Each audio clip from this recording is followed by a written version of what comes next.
They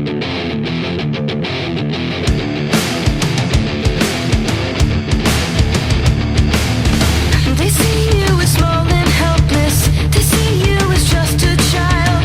Surprised when they find out that a warrior will soon run wild. Prepare for your greatest moment. Well, good afternoon, ladies and gentlemen. This is Charles, also as Dr. F. Gill here on the internet. Today's interview is recorded on January 22nd, 2016. I'm interviewing, and so I guess you could call it more of a discussion, with a person by the name of Doc.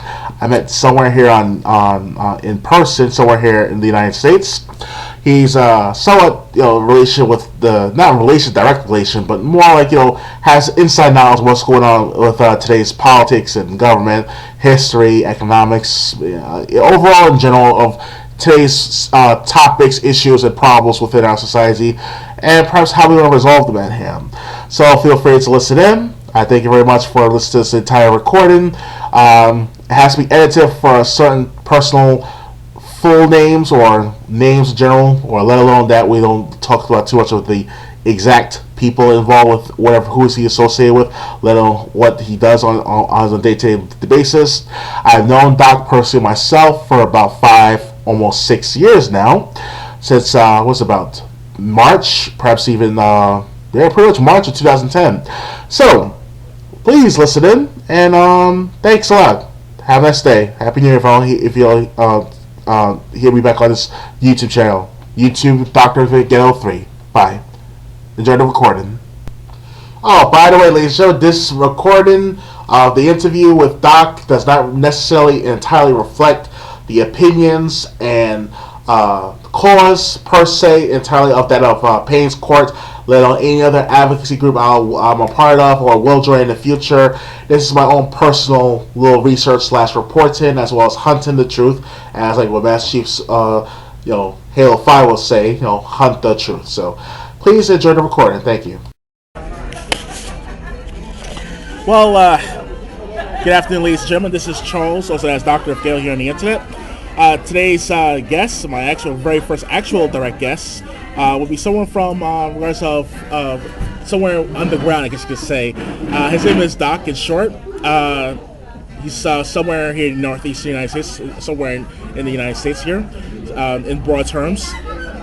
Basically, we're going to talk about overview topics of anything pretty much as any series for the last several decades, if not in recent times, like that of in regards to the Kennedy Assassination, Vietnam War, atom bomb, Malcolm X and his legacy, secret societies, Texas at the Alamo, and the Texan War of Independence.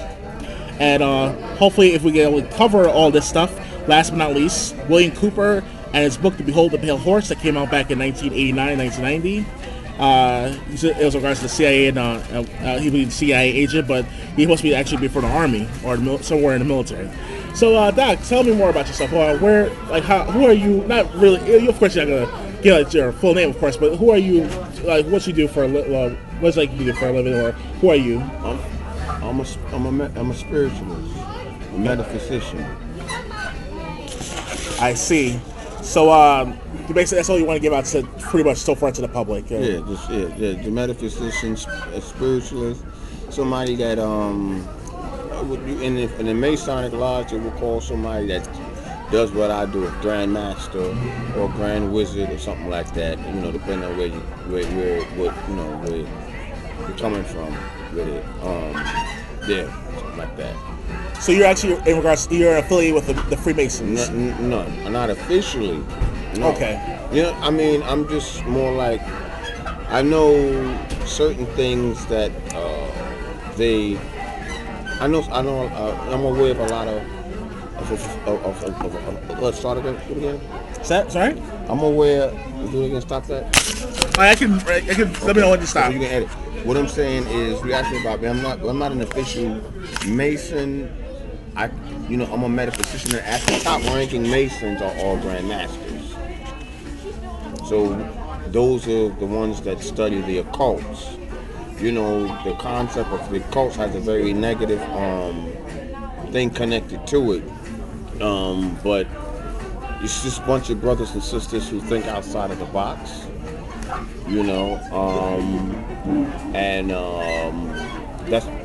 pretty much, it's thinking outside of the box and not being part of the flock. People who pondered life and just kept pondering and run into the, eventually they ran into some spiritual things and found the Creator and so forth. So you want to edit that out, or it's every? It ended on that. Yeah, but you got it. So from Grandmaster. now it's recorded. You recording now? You want to stop recording? Oh, you gonna stop it? I already put that on it, right? About the Grandmasters, right? Being all metaphysicians. Yeah, pretty much. Yeah. So they're all mentioned. So you okay with putting this on the internet regardless? Yeah, for sure. It's recording right now, so. Yeah, they can come get me. Sorry about that, guys. We have to resume. Make sure everything's fine with the information we're about to give to you on publicly. Yeah, Doc, so you basically I guess you want to call yourself like a sub Freemason. Is that like a proper term? You can use it if you choose to, if you want to. But occultist, metaphysician, things like that. Grandmaster, Grand Wizard. Unofficially, like you said, not officially. I don't belong to any particular lodge or anything. And most people would only join the lodges because of privileges. It's not really because what it's really supposed to be about, but they join them really for the privileges. What a coincidence, Doc. I actually have a business card of some person. I'm not going to mention his name, of course, since he's my somewhat within the area where we are recording. Basically, he's actually part of one of the lodges in this neighborhood that we're actually located, recording right now. But I have the card here somewhere. I'm sorry, it's unexpectedly, guys, but it's with that G sign, the Masons, right? Yeah, the compass, the as above, so below. You put the G in the middle. It could stand for many things: God, Gnostic, Christians, things of that nature. Yeah. Don't mention his name, of course. Yeah. I'm showing him. Sorry about that, Doc. Okay. I'm just showing him a business card that was given to me by one of the. I believe he's part of the Masons. I'm not exactly sure. That's the problem. He's a Mason. This is a Masonic lodge. I see. It's somewhere here in the United States, of course. Yes. I know he's been living where I live for quite some time now. I'm not sure my whole life exactly, but I'm surprised he's part of them. So and I'm sure you guys. I'm not sure personally if you're well aware of what I don't know where that lodge is at. Okay. Yeah. So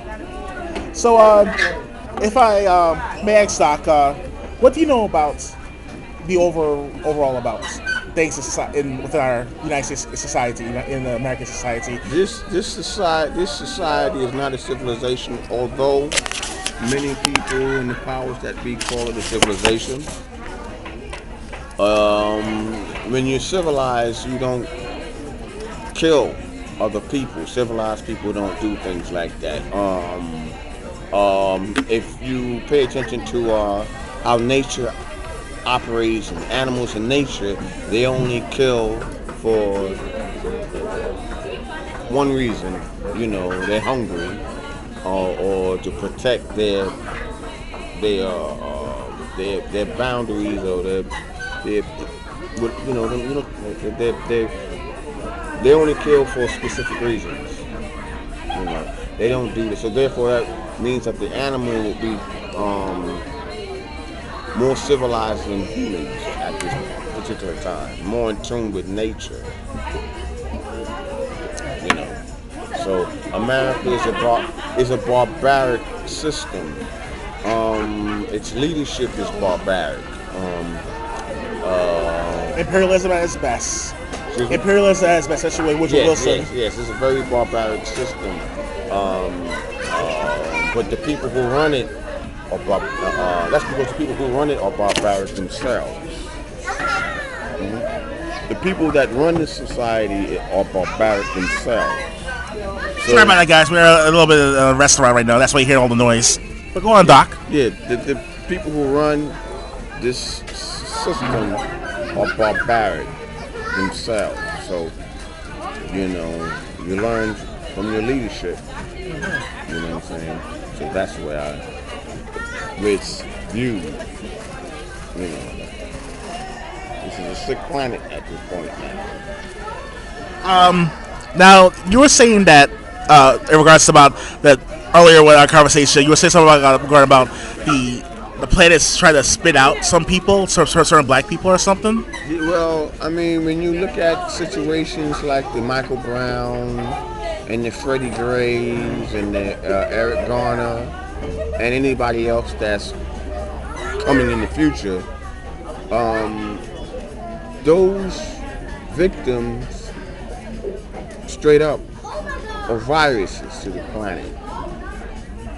You know, and it's all based on conduct. The planet is in the process of trying to heal itself, and since this planet is a living entity, it views people that do things that are constructive. You are keeping the planet healthy, and those who do things that are foul, you are making the planet sick. And these young brothers, due to the fact that they are melanated beings, are not. It's not in their nature to act the way they do. And there's black on black violence, you know, as they like to call themselves, black. The police conduct is the answer to the black on black violence. Well, I'd rather call the police officers white clan police officers. Right. You know, because that's what it really boils down to. Is it okay for me to mention Malcolm? Malcolm X? Yeah. Malcolm X. Okay. Why not? Okay. Now, Malcolm X said made a quote. It's recording? Yes, recording stuff. Malcolm X made a statement saying that the Ku Klux Klan traded in their white sheets for police uniforms. He said that then. So for young kids to act unruly and challenge a white police officer, you are putting yourself in serious danger. You know, because as long as America has been America, I've never heard of a white officer going to prison for killing a black male. It's not going to happen. You might as well forget about it. If you're not going to stand up and be willing to shoot back and do like the Black Panthers did, the next young brother that gets done in by the police, instead of protesting or marching, you need to march yourselves to the nearest bodega and buy some water, and be thankful that wasn't you. You know, but like I said, those young brothers that are getting taken out are viruses, because that won't happen to a black man, because a black man is a productive member of society, and he has self-respect, self-love, and dignity, you know. And the young brothers killing each other and violating each other is proof that there's no self-respect or self-love. So things like that happen. Now, in regards of this violating with each other, stuff like that, are you also referring to like that of sex scandals, like that of the Mepham case back in Belmore, back in mid 2000s? Are you familiar with speaking of, you said violating each other? Are you saying violate as in sexually speaking? Violating each other via the violence. You know, your young brother get mad with each other. The first thing they want to go is a gun. The AK-47, you know, things like that. You know, they want to shoot up the place and kill each other, which is it's completely an idiotic move. You know, on the behalf of the young. You know, you can see it, and if you pay attention to certain movies that are coming out, like Straight Outta Compton, and there was another movie with Tony Braxton was in it. The movie was it was called Plague. Oh, Tony Braxton. Tony Braxton. It was a movie called Plague, and she was if you notice in all them hip hop movies, you know, this like beef or between the young brothers is always instigated by the people in the business, you know, because they want to, you know, keep shit going, you know, and you can even see it in the movie Straight Outta Compton. You know, the brothers get mad at each other, so they don't have a problem getting in each other's ass and, you know, ready to shoot each other up. But when you know, turn around, you see there's a white businessman, you know, in a suit, you ain't gonna go and mess with him. And he's the instigator. He's the one that's causing all the, you know, the problems, you know, and you know, which is the reason why so-called black people are in the position that they're in today.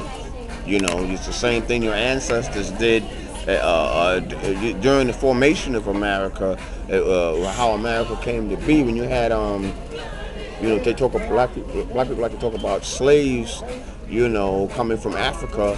I have issues with that. You know, our ancestors were here already 2,000 years before Columbus supposedly stepped foot on his soil.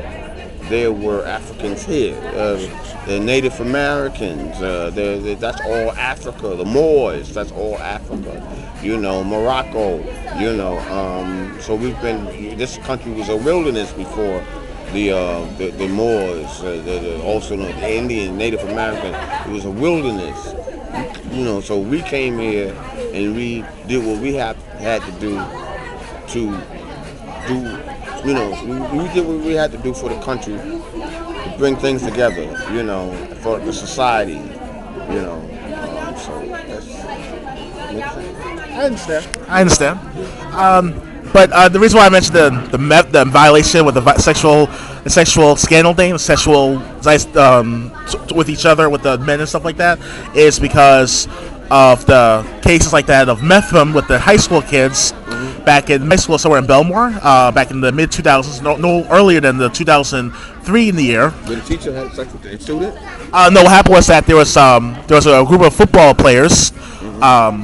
They're like in their 15, 16, 17 years old, violated these younger kids who are 14, 13, 12 years old, and on the football team, whether they're JV or they mostly went varsity to JV, and or the college was at that was not in college, of course, but definitely from varsity to JV, which is junior varsity, were violating these kids with with broomsticks. These were kids. Yes, Kids doing teenagers basically. I mean, like I'm saying, that's wrong, but it's wrong. It's an assault. But my question is, how do they violate each other sexually? How do I mean, they just it's wrong what they did. It's very wrong to abuse somebody physically, sexually, however way you want to put it. It's wrong to do that, and it's evil. There's no other way to look at something like that. It's just evil, pure evil. A lack of parenting on the defendant side.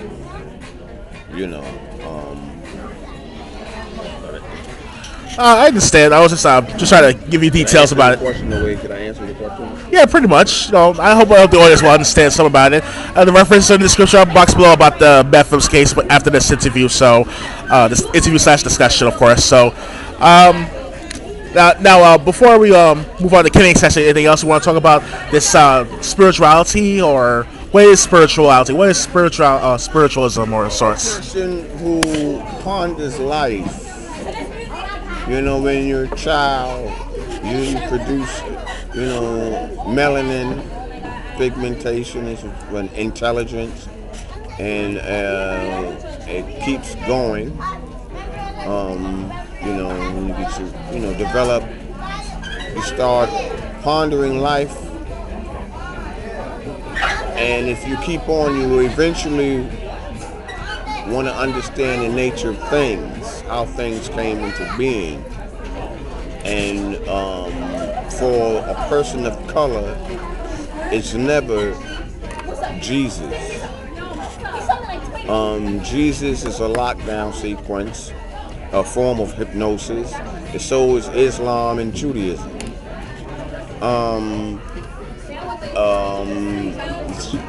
In fact, all three of them are both. That's how, and the so-called Jews know this themselves. You know, so did I answer your question? I don't want to give you no trouble. No, not at all. Pretty much. Well, I mean, so basically, it's a back to your ancestors.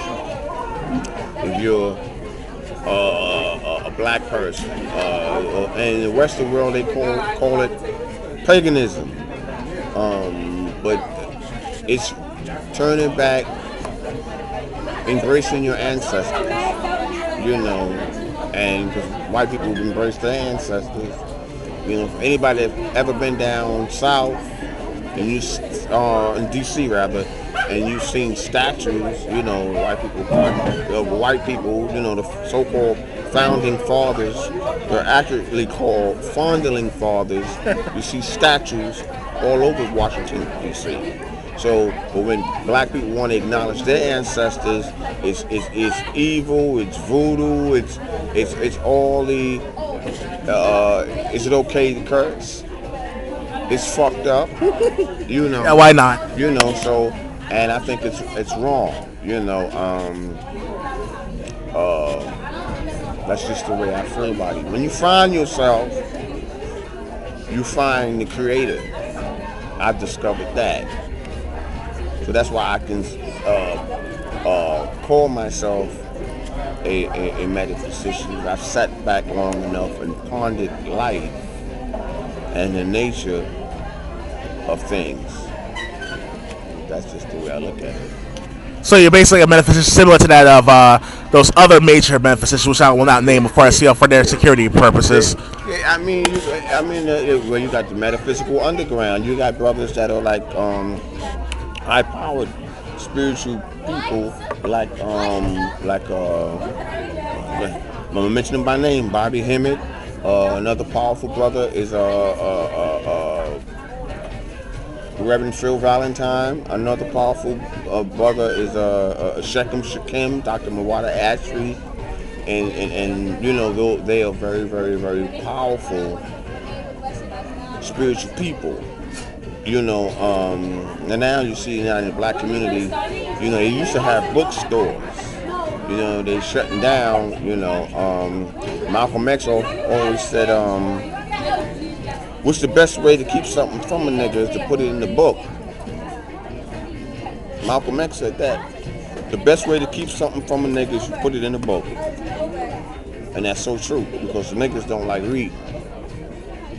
And they don't like reading because they can't read. Niggas would fail an IQ test.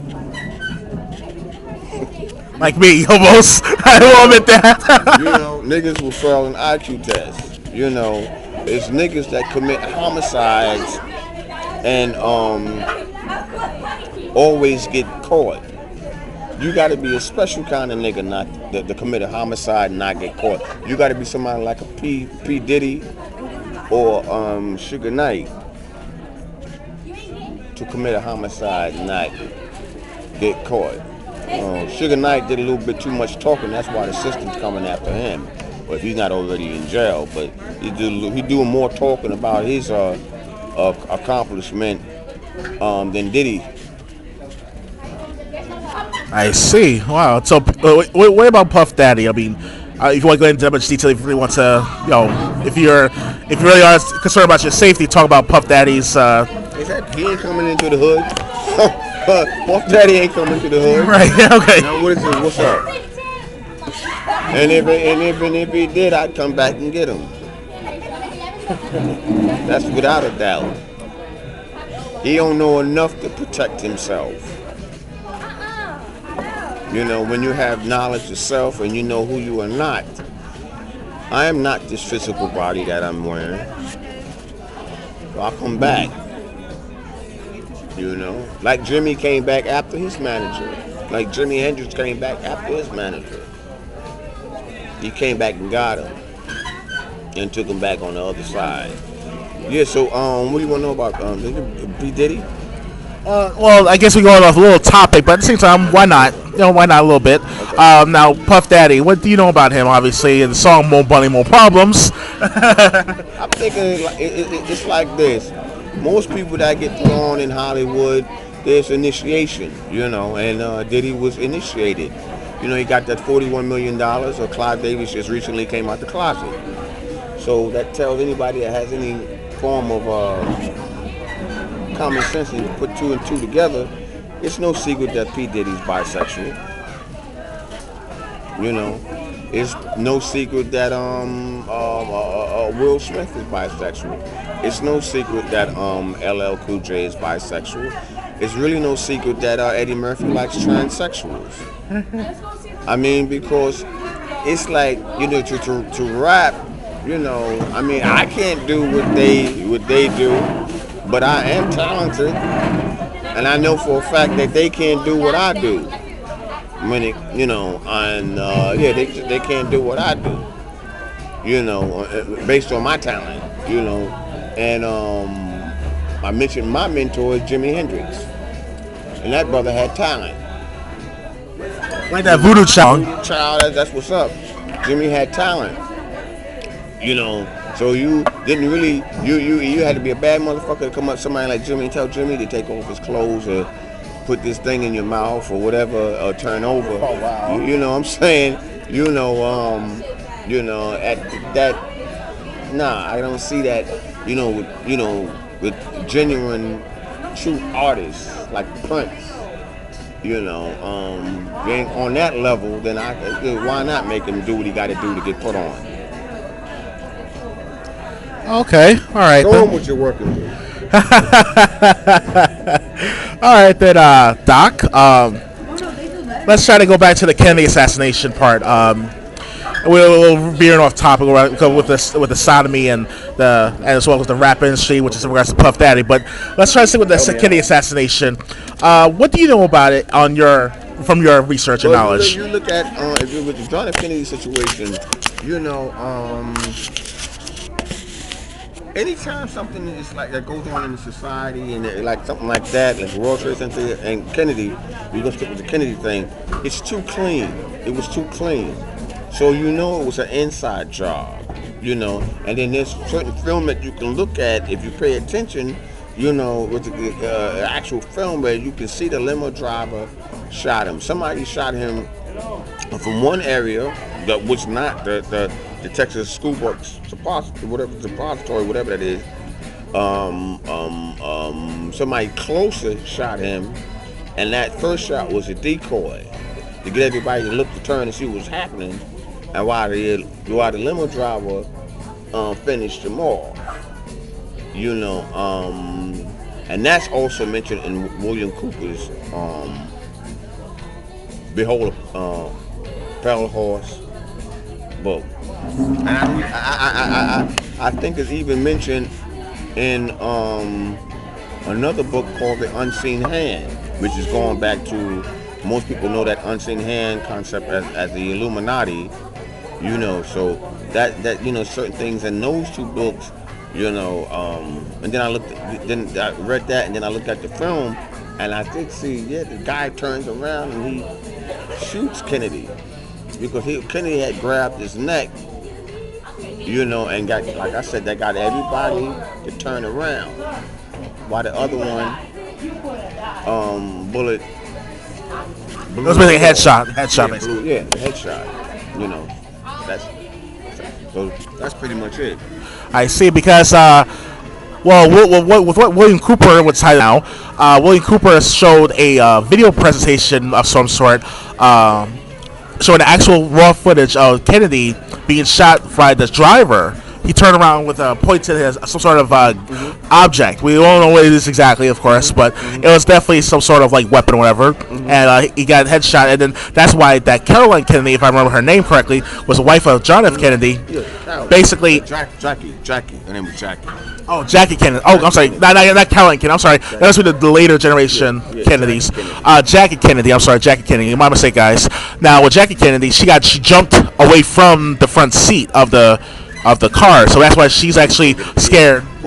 Part of it is, I think part of it is some of his brain bust came out of his head. They blew his brains out. I mean, Kennedy was shot because he was thinking of bringing home the troops sooner than the Illuminati wanted to. He thought he would. Kennedy really thought he was in control. You know, I mean, all the presidents of the United States, you know, knew their position. You know, Kennedy just thought he was in control of shit, where he can make certain moves. You got to go through the unseen hand. You know, war is money. You know, you're making millions and millions of dollars. Life don't mean shit. So this is during the Korean War? Say what? So this is during the Korean War and the Bay of Pigs? He went to Vietnam. He was thinking about stopping that war before the Illuminati was ready to stop it. The people that the president works for are those 13 families. You know, and the number 13 goes to the planet Saturn, which is all those planets in our solar systems are not what most people think they are.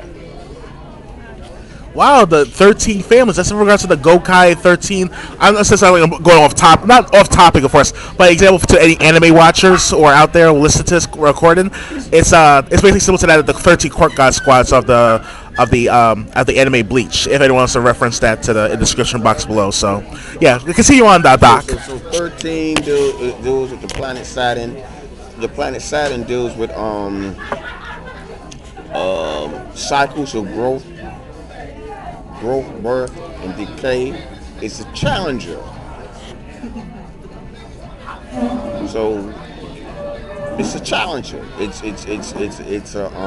deals with birth, growth, and decay, cycles, and karma.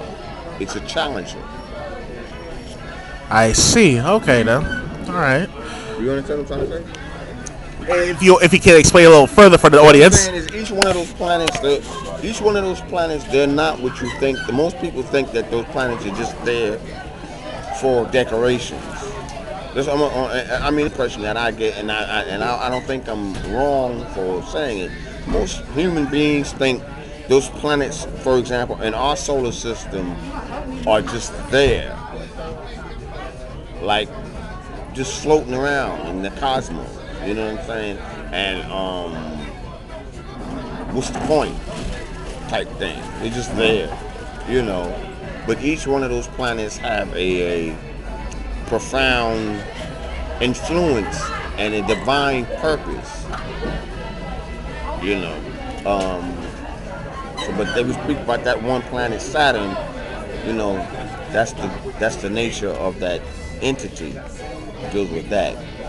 So, and plus Kennedy wanted to it's karma. I'll show you karma. Because Kennedy was thinking about killing Fidel Castro, wasn't he not? Oh yeah, the rumor has it, or more like an actual documentary, saying that Castro will try to attempt to be assassinated over 600 times over the last 40 to 50 years.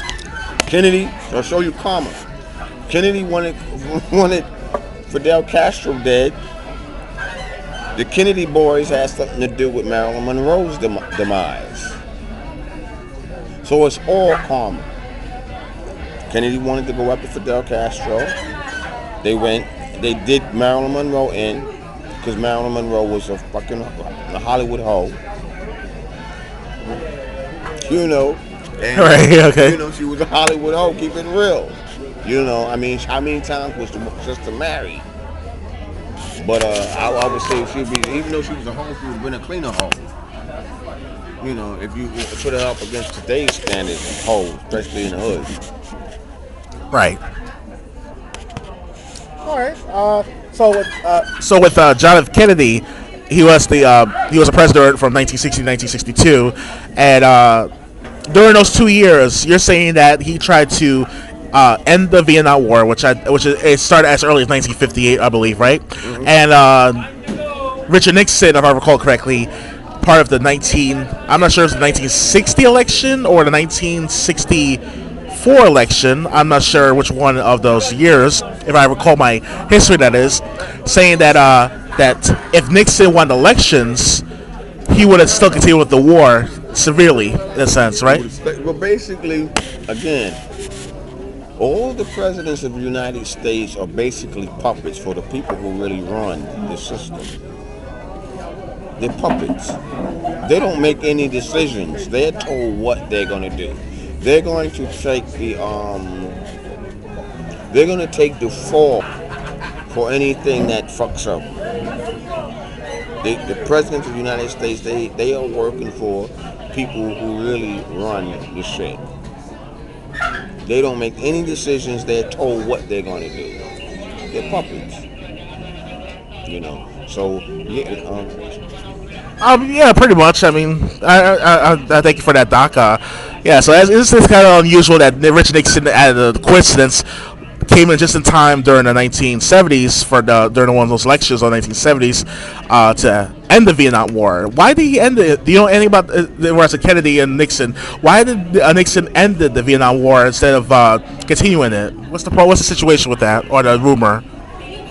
Well, I mean, that was a wasted war, because America really wasn't winning with that.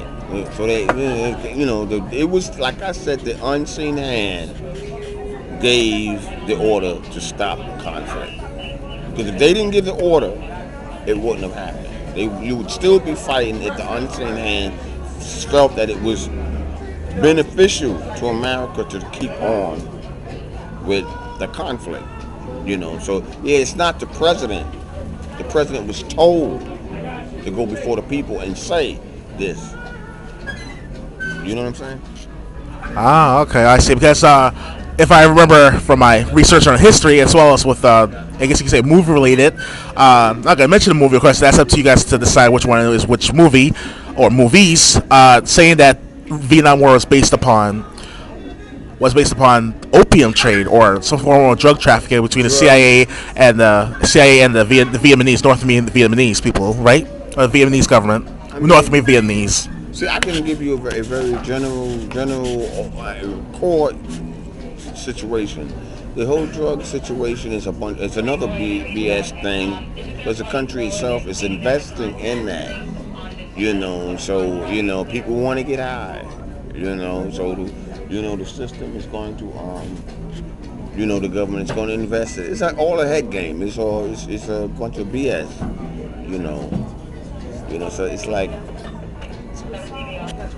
I've been trying to answer it the best way that I know how. It's like you got to get past. You have to get past certain things and look at and get deeper into what's going on. It's not really the president. It's like I said, it's the people that he's working for. The country is about that. They investing in drugs. The crack thing. The crack thing. Put it in the hood, you get motherfuckers start losing their fucking mind to get the crack. Before you know it, you get more and more motherfuckers in prison. Because they need to feed their addiction. Oh yes, I said it was out of coincidence. Out of coincidence, at least from the Vietnam War down to the war on drugs by Nixon's statement in a press conference of sorts. Is that correct? It's a money making business. So it's like, I mean, you won all the other wars, but the one on drugs is the only one you're having the problems with that you can't win. I mean, come on, that's bullshit. You won all the other wars, pretty much. Now you war on drugs. It's like, get the fuck out of here. You're investing in it, and there's a diabolical or devious reason why you're doing it. You get what I'm saying? So you can't go along with the hype because the hype is the bullshit. The hype is the belief system. And when you believe in things, you're not sure. I mean, you're not sure. So I'd rather know than be caught up in this belief thing. You know, I mean, if somebody that's thinking outside of the box, you're not going to go along with the media says. If the media says one thing, you're going to start thinking a total opposite. And if you think the opposite, you're right. Because that's some form of mind control. I see, because before I ever heard about, directly speaking of the conscious community, the metaphysicians, the conspiracy theories, and truthers and patriots, I heard here and there about all sorts of things going on with the society, not only society as large, but as also history in general, and these true histories, because you want to call it like that. But it's kind of strange, though, that we as people are, we were. Well, for me, that is. I'm a 1980s kid. I was born in the mid to late 1980s, people, and me and Dr. Ghetto, of course. And from what I could tell is that I was programmed and conditioned to a point that of emasculation, as well as with just being self-containing myself in a sense from the world, in a sense, due to capitalism, imperialism, and such. So, Doc, speaking about this. These systems of government and systems of economics, capitalism, and as well as with fascism, stuff like that. What do you know about, regards of this debacle going on with the current state of the government where it's in right now? What do you know about the situation, about the certain state of the situation with the government right now with the Obama presidency? Obama? This is his last term. I say. You know, everybody knows this is his last term. I give you a general overview with the president election thing. I mean, I hope I'm not going astray with this, but since when do a bunch of people that don't think for themselves get the privilege to tell who their commander-in-chief is going to be? I haven't voted in 20-something years. Oh, wow, that long, okay. Because when on that level of government, when you come talking about your commander-in-chief, that's the person who, in the minds of the public, runs the whole shit. So my thing is, since when does common folks get to tell who's going to the White House? That's controlling your destiny. And to control your destiny is one of the things that's known in Freemasonry. That's a privilege that's not given to everybody. I mean, so-called black people for many, many, many years have always talked about they want the power and the right to control their own destiny. You have to think for yourself. I see. Okay. I understand, because I'm not trying to be an arrogant, person from based on this situation with current state and what the government is in right now, but based upon what I just by looking at the situation from the 2008 election, especially the 2008 election, when it was my first time ever voting for a president, I think to myself, I wanted to vote for, other than Barack Obama and John McCain. There's other candidates out there which you can look up, which I'm sure you guys are well aware who may concern that is out there, and just by looking at it, it's too stupid to be true in a sense. No offense to anyone out there, and from based on what Doc can say for the last. They already know who's going to be the president of the United States. It's just a head game that they play with the public. Obama's first term, the powers that be understood you had to put that brother in that position because there's certain things that's going on cosmically where if you didn't do that, your world would be no more. And I mean that. That's real. So it would make sense for the people that's really that's running the whole show to put Obama in that position. He was a decoy.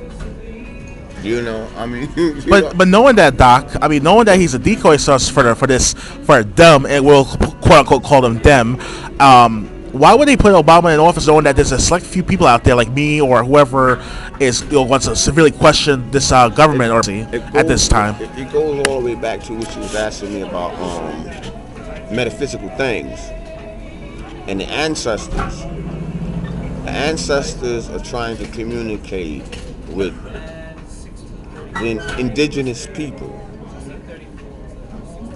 and that's very, very, very powerful. And if they're allowed to communicate properly with indigenous people, the world would transform. It's the same concept of, when I hear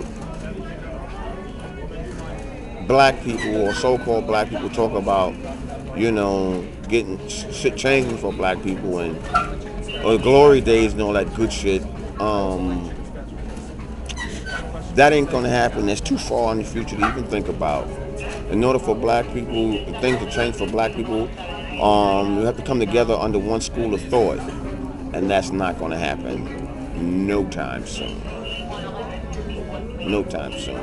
So, so the messages were supposed to be, we're being transmitted. So you have to put somebody in. You have to create a decoy so the people that's going to benefit off that transmission won't be able to receive that transmission.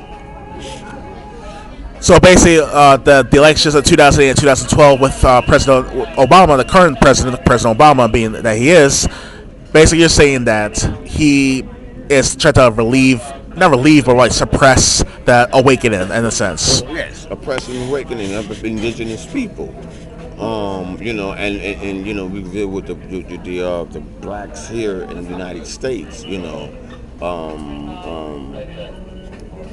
Big focus on that thing, because you got other black people that don't even want nothing to do with other black people. That black pride thing, right there. Does that make sense to you? I mean, so it really doesn't make, for, like I said, I haven't voted in 20 years. I don't really pay too much attention to the political scene because it's a head game. It's bullshit. It's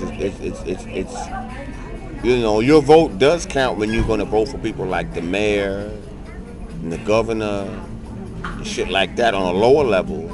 But like I said, when the president of the United States, if nobody went to the voting booths during Obama's first term, Obama would have still been put in office. That's a fact. If nobody went and voted. Well, we do have the Electoral College, so that regardless, of course. We do still have the Electoral College regardless, so. We still have the Electoral College regardless, so. Electoral College. You can go and do it, you want to feel like you're doing something. You know what I'm saying? If you want to waste your time and energy, but, like I said, I haven't voted in 20 years. It's I don't care about it. Because and everybody talk about, most black people talk about Martin Luther King and that shit that he was talking about with the voting thing. It's like, I have my personal views on him too. That would be shocking for most so-called black people. Martin Luther King Jr. said? Excuse me? You said Martin Luther King Jr.? Yes. Oh, wow. So, you want to talk, do you have time to talk about the Martin Luther King? Yeah, time to talk about it? I can tell you for sure. Okay. I'll clean it up, though. Martin Luther King. Okay. Martin Luther King had a nice idea, but like most black Christians, he wasn't practical. Peace is a great thing, very powerful. Peace is great, but you can't be peaceful with somebody that's violating you.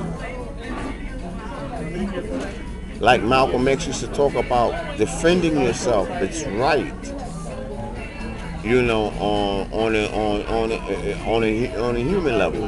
You know what I'm saying?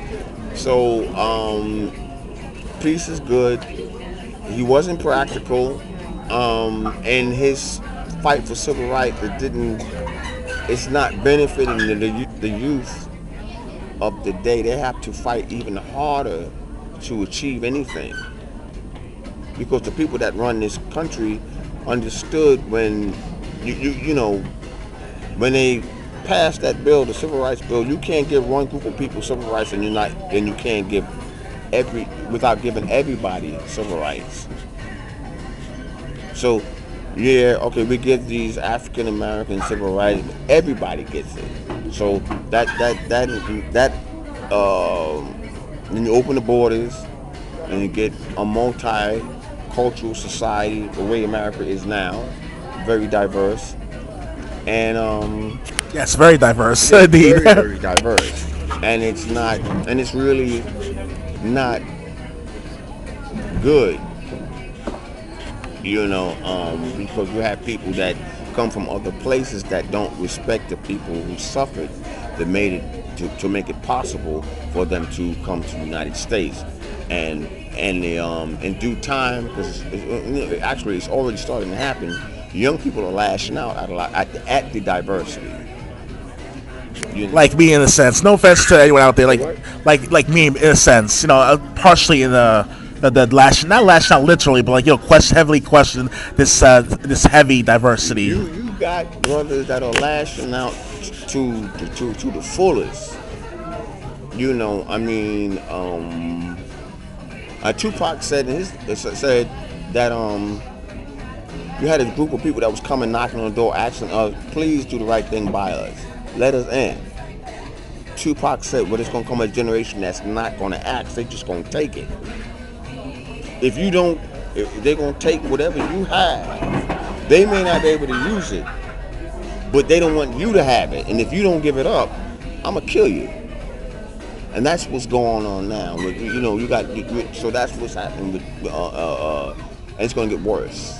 Because the more and more young brothers and sisters from here to see people that's part of that diverse element being more and more prosperous, and them sleeping in McDonald's and in their 20s with their babies, 4 o'clock in the morning, it's going to be, because it's already happening down south. It ain't catching on up. It's not catching on in New York City. It's at the way it should. There was an old episode. You know that TV show First 48 Hours? No, I never really watched that one yet. It's about actual homicide. I watch it a lot, and I watch how the police officers homicide police officers do their investigation. Pretty interesting, because like I said before, nigga always get caught, unless you like I said, if you like P. Diddy or Suge Knight, that's the only way you're gonna commit a homicide and get away with it. Because now that's way up top. You know what I'm saying? But it's gonna get. But so I brought up First 48 Hours. There was an episode where his sister, she came from Haiti, and she got herself a job. You still recording?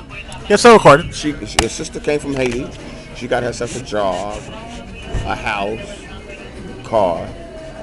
She lost all of that. Wow. And she ultimately lost her life. Now, karma. What type of person was this sister? You're going to come from where you had nothing. Come here, you're going to get your shit together. And then you're going to turn around and lose all of that and ultimately lose your life. What type of person was she for that to end up happening to her? She didn't appreciate shit. She had to be a nasty SOB. Yeah. Or bitch. She had to be real fucking nasty and didn't give a fuck. So that's when you start talking about the gas giant. That's when you start talking about Saturn coming in karma. The fact that somebody robbed her, was trying to pull and take her pocketbook. You work hard. I'm not giving you my pocketbook. So you rather somebody just shoot you for your pocketbook? The sad part is the brother that did it got caught. And that's honestly how I feel about it on a human level. Right. On a human level, the sad part is he got caught. You know, I mean, because you know, because you're not, they're not going to come here and get a job and knock the people that have great privileges out of their position. It's not going to happen. If anything, you're going to come from be part of that diverse energy, and you're going to be the one that's pushing the broom of the mob in the executive office. You know, you're not going to knock that. You're not. Come on now, get real. That's it. Speaking about this rise of diversity, along with the perhaps even discrimination, maybe one of the radio shows hosts keep saying, I'm going to keep his nameless, of course. One of the radio show hosts say that it's about these guys are trying to be victims or try to act like victims, whatever, and it's not about being victims to that radio show host that's mentioned it, but it's the fact that there's been a huge gap in social economic status between the blacks and the whites, specifically and especially between the blacks and whites, these major two groups here in the United States, for the last at least 30 years now, since especially at least for the 30 years since the rise of the Utopia, President Lyndon Johnson's welfare state or welfare programs, stuff like that, food stamps and there ain't no more welfare. There ain't no more welfare. Really? I mean, the way I really look at the situation, it's like when Abraham Lincoln supposedly set the slaves free, he promised African American ancestors what there was 40 acres of land and a mule. You know, major lie. You know, so I mean, anybody that goes down and gets public assistance, it work for that digit. You're gonna work for that check. So it's not welfare. You're not just getting it, you know, and having babies and you get more and more. The check is getting fatter. You know, it's not like that. You know, it's.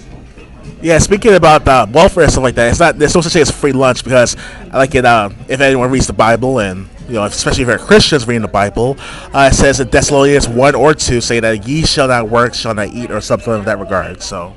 Yeah. Well, I mean, that's very, very true. You know, but the more you make life difficult for the underdog, the more dangerous it's going to get, because that's what criminal activity is. I mean, it's a direct result of desperation. The more desperate a person is, the more dangerous they are. As one trans forecaster will say, when people have everything lost and have nothing left to lose, they lose it. When Elijah Muhammad said that a black man that has nothing to lose is the most dangerous man in the entire Western Hemisphere. He ain't got nothing to lose. So life don't mean nothing to him. You get what I'm saying? So, I mean, it is what it is. You know, you make life hard for a person, and they're gonna do what they got to do to survive. You know, and I'm not into brothers robbing. My father always said, if you're gonna rob somebody, you want to rob somebody that got everything you need.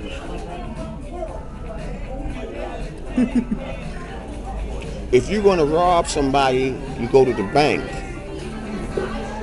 You got all the money you need is in the bank.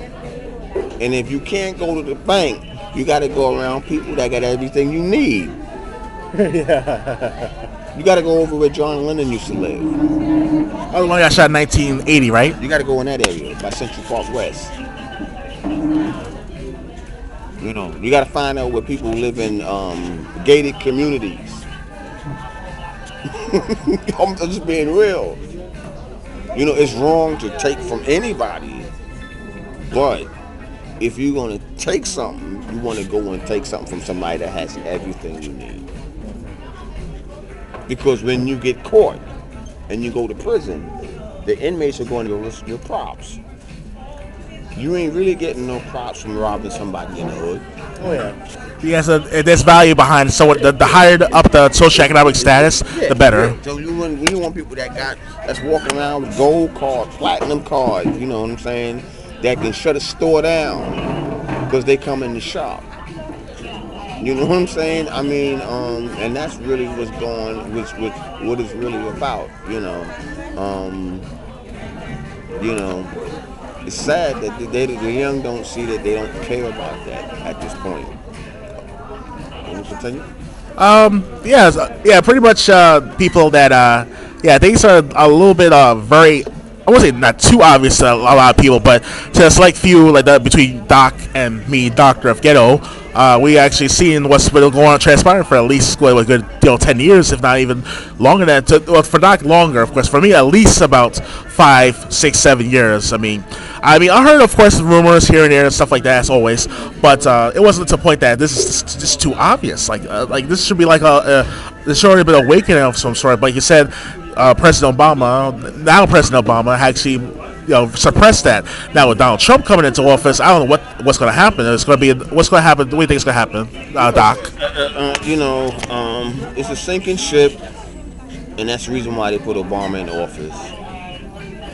It's a sinking ship. Everything has its reign under the sun.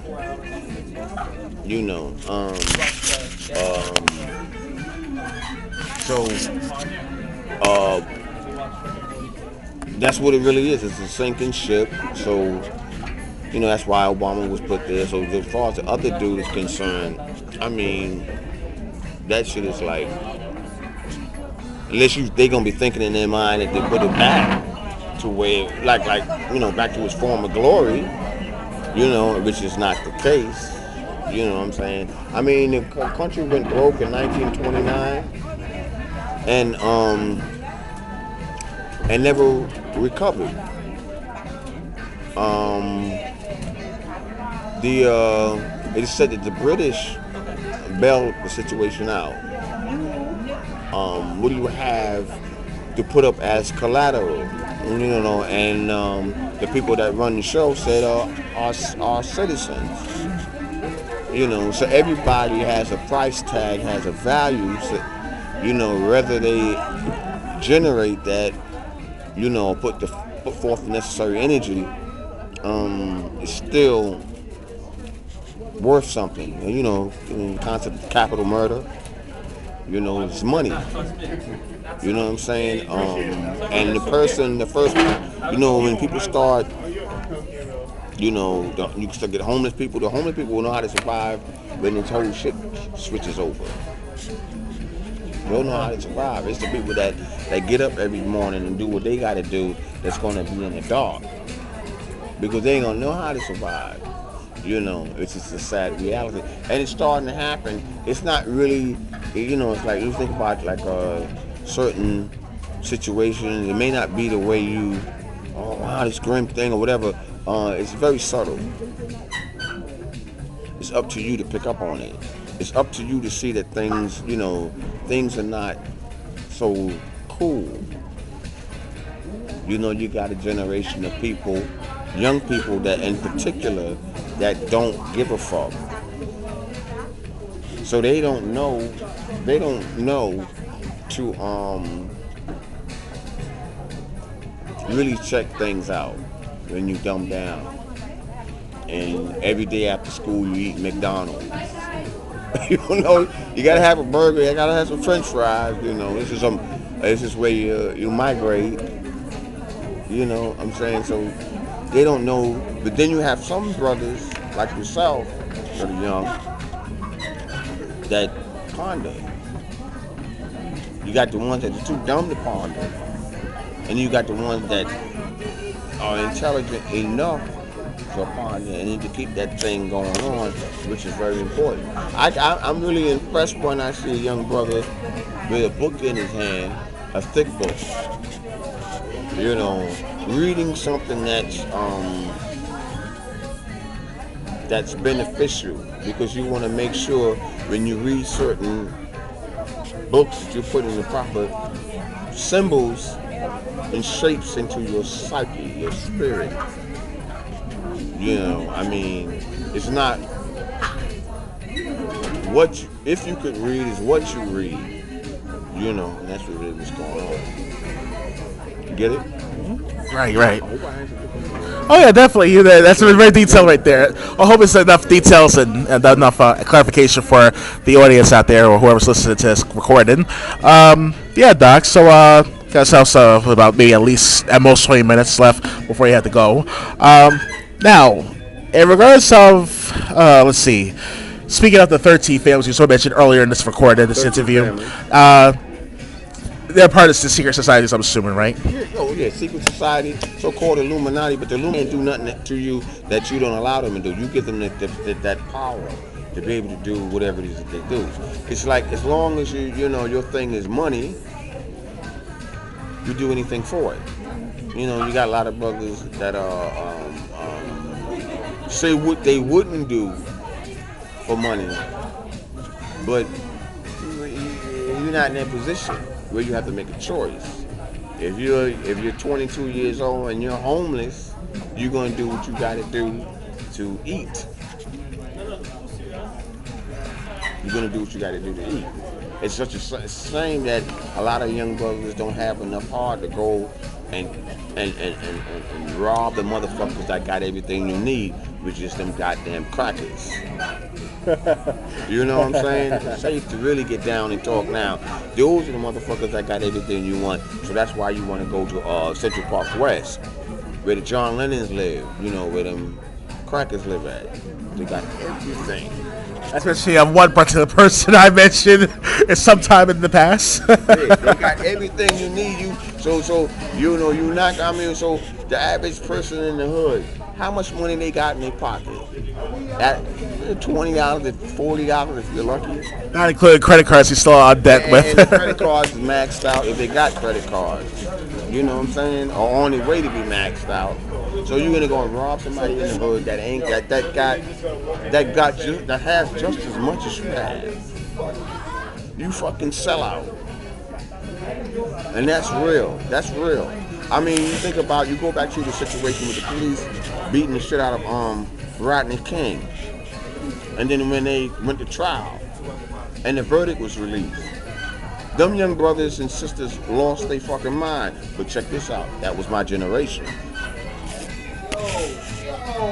That's why they flip. That's a different mindset. You know, as opposed to, you know, when fucking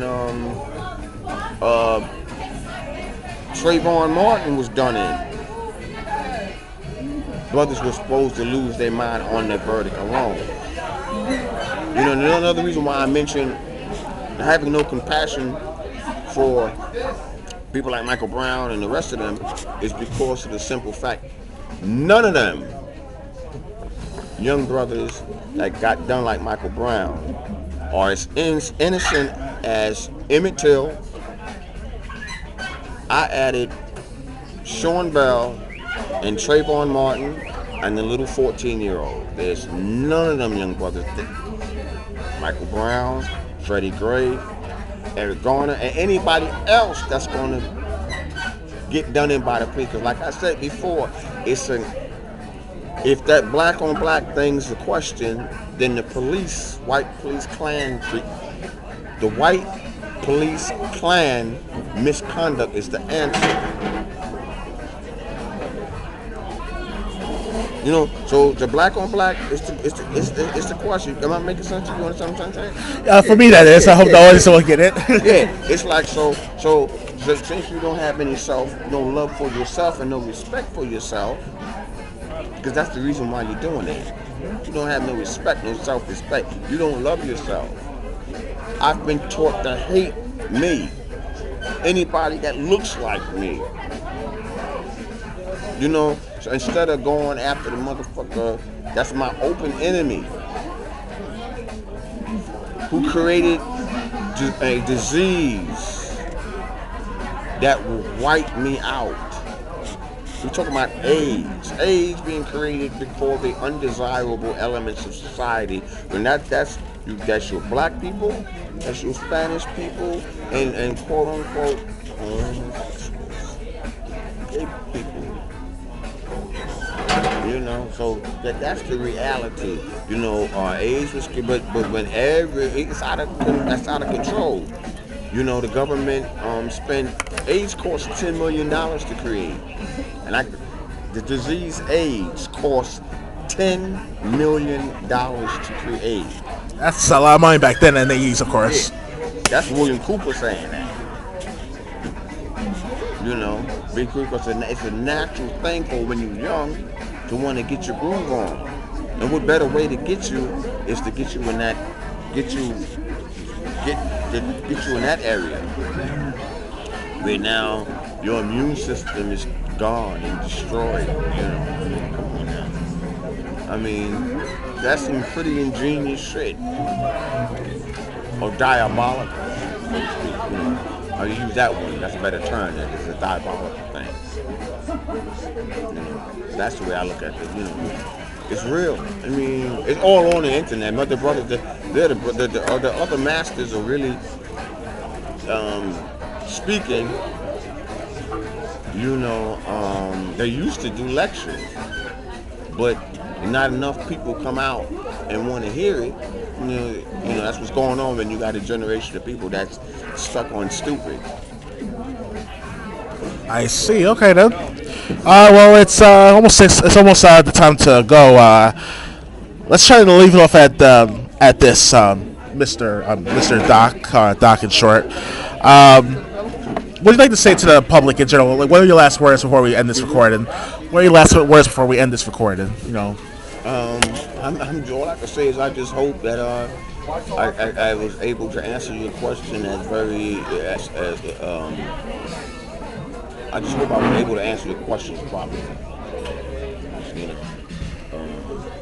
You know, that's, you know, you pay attention to what's going on around you, open your eyes, and you will see certain shit, you know, which is the reason why you ponder.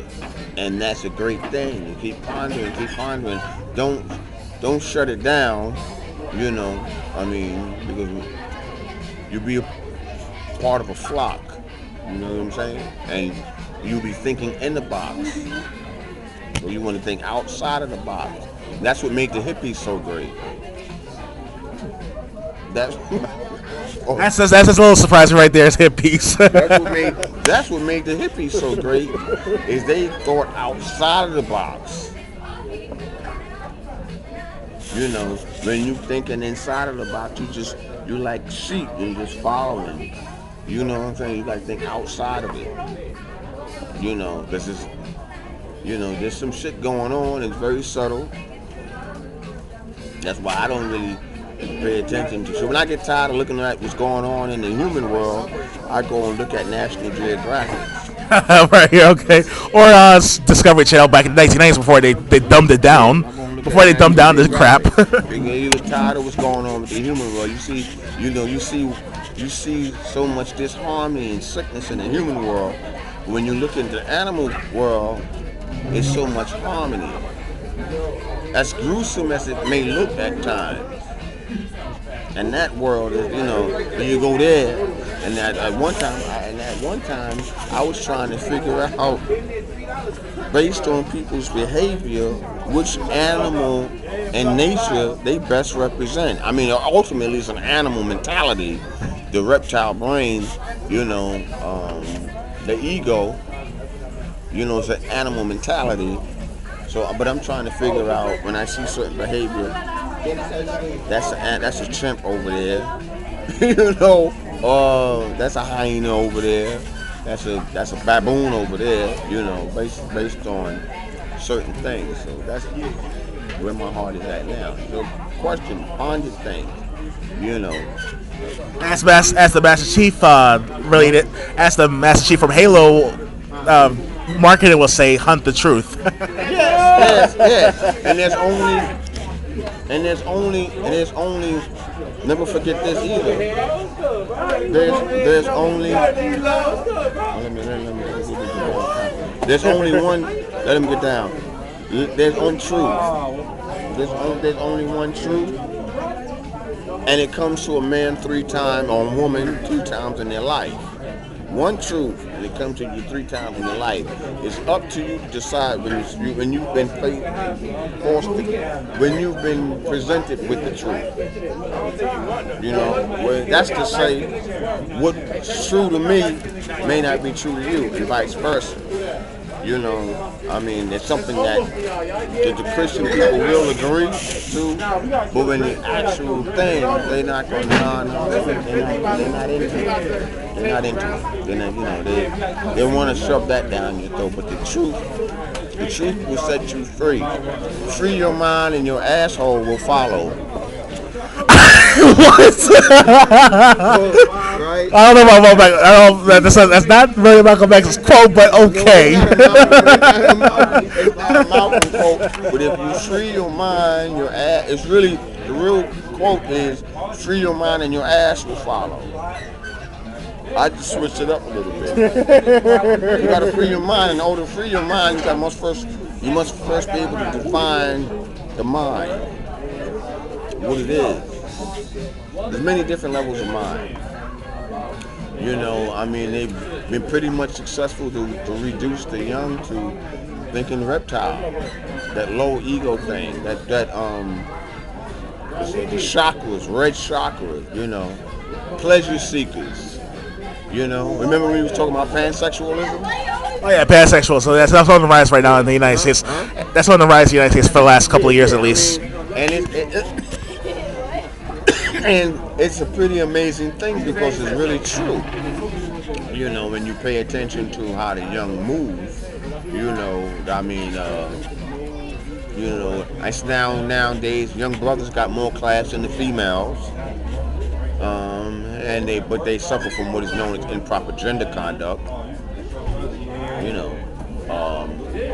I will admit that from my experience with other peers of mine, it's like opposite of what they experience online. For example, they're more like to try to be like nice guys or white knights or whatever, and for me that is I'm trying to be more like the cynical asshole sometimes. I will admit that.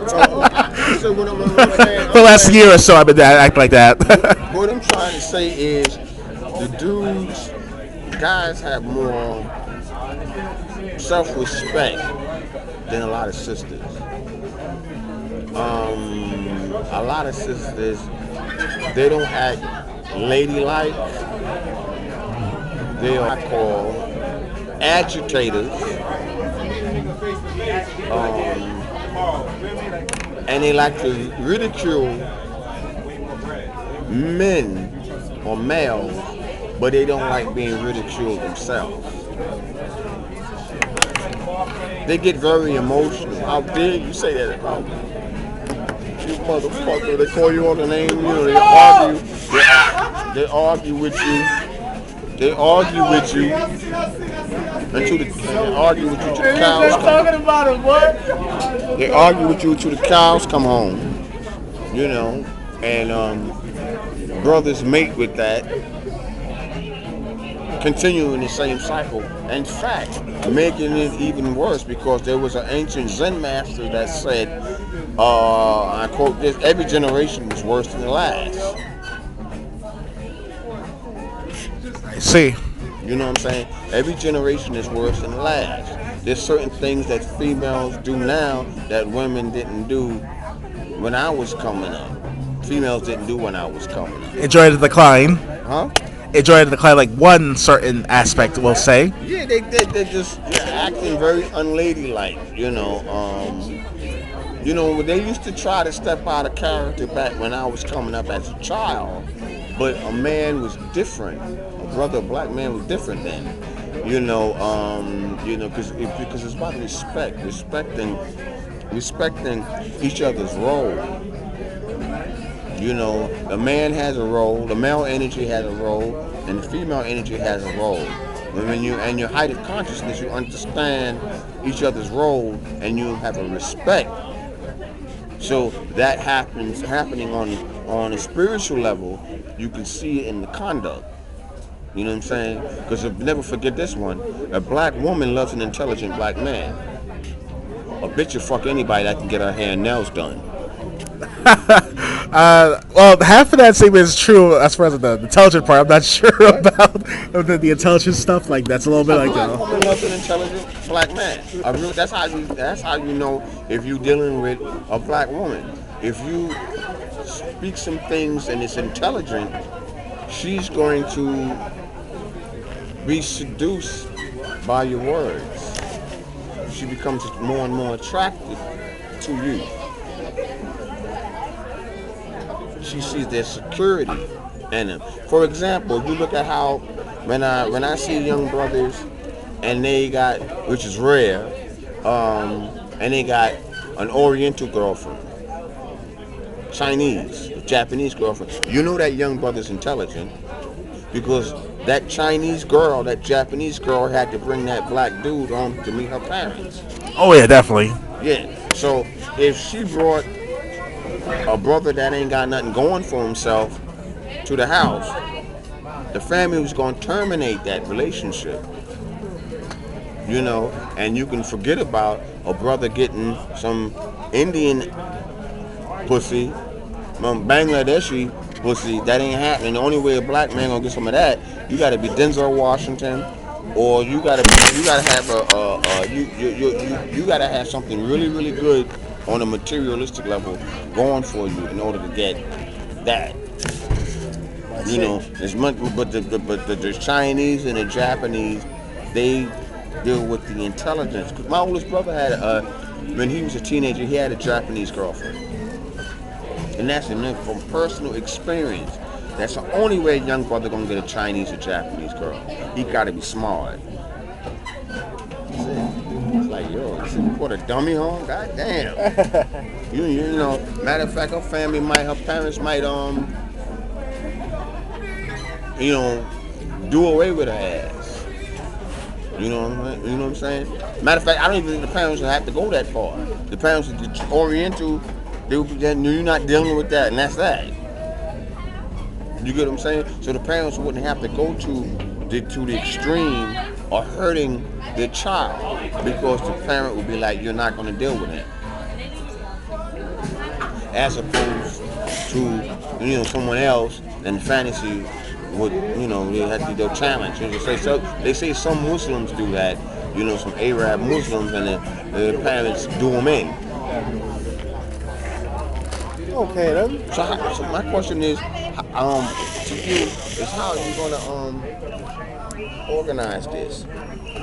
Oh, it's simple. I just You can edit it. Yeah. Yeah. I mean, like I said, I seen it myself coming out. I never forget. My brother's Japanese girlfriend, a half Japanese girlfriend. Her name. Time is up. Oh yeah. Well, her name was. Let's see. I never forget the name. You want me to edit out that name? Huh? You want to edit the name Janet? Her mother was Japanese and her father was black. You want me to edit it out?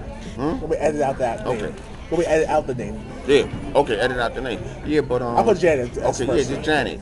You know, but she was part Japanese and part black. Alrighty then. Let's see here. Alright guys, so I'm gonna call it. You're gonna get out of a dummy. Let's see, 1, 2, 2. Alright guys, we're gonna call it a day. How much is that information? How much on that? I know I won't have about just about an hour and a half. Yeah, about an hour and a half. So guys, pleasure and have you guys listen to this recording, this interview and discussion with Doc in short. This is Dr. Gale signing out, and Happy New Year. And thank you very much for listening. Talk to you guys later. Today is January 22nd, 2016. Hopefully sometime this year, Doc, we'll talk more, or definitely before the presidency of the end of Obama's presidency. That's if it's going to happen anytime soon or whatever. So I'm not impressed with that shit. I mean, you know, like I said, Obama's a puppet like all the rest of them. You know what I'm saying? I mean, he's a decoy, you know. All right, then. Brothers are supposed to wake up, but it ain't going to happen. Okay, Doc, we're going to call it quits. Have a nice day, Doc. Pleasure. Fist bump before I later, guys. Bye. Just you know who I am, so I'll run my channel. So later, bye.